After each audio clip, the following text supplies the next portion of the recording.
তস্মৈ শ্রী গুরবে নমঃ। গুরু কে? গুরু হলো একটি শক্তি। গুরু কোনো ব্যক্তি নন। আচার্য শব্দটি আ যুক্ত চর থেকে উৎপন্ন। আ মানে আগে, চর মানে গমন করা। অর্থাৎ তিনি আমার আগে আধ্যাত্মিক দেশে গমন করেছেন এবং আমাকে পথ দেখিয়ে নিয়ে যাবেন। এর অর্থ হলো পথপ্রদর্শক। গীতায় গুরু শব্দটি 3 বার ব্যবহৃত হয়েছে। 2য় অধ্যায় 5ম শ্লোকে, 6ষ্ঠ অধ্যায় 22 নম্বর শ্লোকে, সপ্তদশ অধ্যায় 14 নম্বর শ্লোকে। প্রথমটিতে গুরু অর্থে জ্যেষ্ঠ বোঝাতে, দ্বিতীয়টিতে গুরু অর্থে অধিক বোঝাতে এবং তৃতীয়টিতে গুরু অর্থে আত্মাকে বোঝানো হয়েছে। শাস্ত্রে বলা আছে, আত্মা বই গুরু রেখো, অর্থাৎ তোমার আত্মা ভিন্ন কোনো গুরু নেই।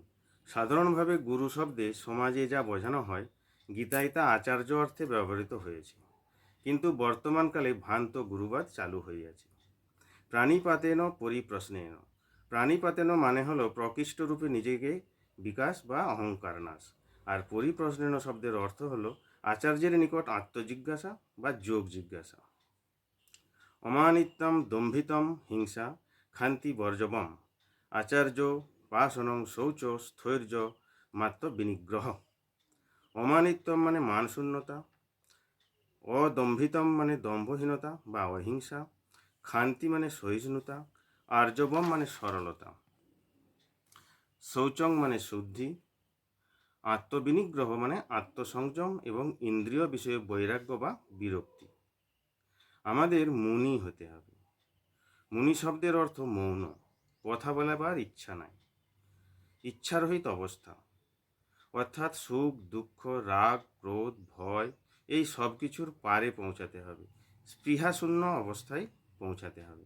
এবার তাহলে প্রশ্ন আসিয়া যায় যে প্রকৃত আচার্য কে?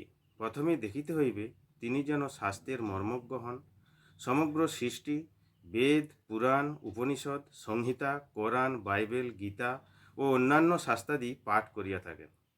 তিনি যেন শিষ্যের সব প্রশ্নের উত্তর দিতে পারেন, কৌতূহল নিরসন করতে পারেন, শিষ্যের মনের চঞ্চলতা অস্থিরতা দূর করতে পারেন এবং তাকে স্থিরত্বে পৌঁছে দিতে সাহায্য করেন। কারণ চঞ্চলতাই জীব, স্থিরত্বই শিব। অর্থাৎ জীবভাব থেকে শিবভাবে যেন নিয়ে যেতে পারেন, অর্থাৎ মানুষকে মানব থেকে দেবত্বে উন্নীত করেন যিনি, তিনিই আমাদের আচার্য।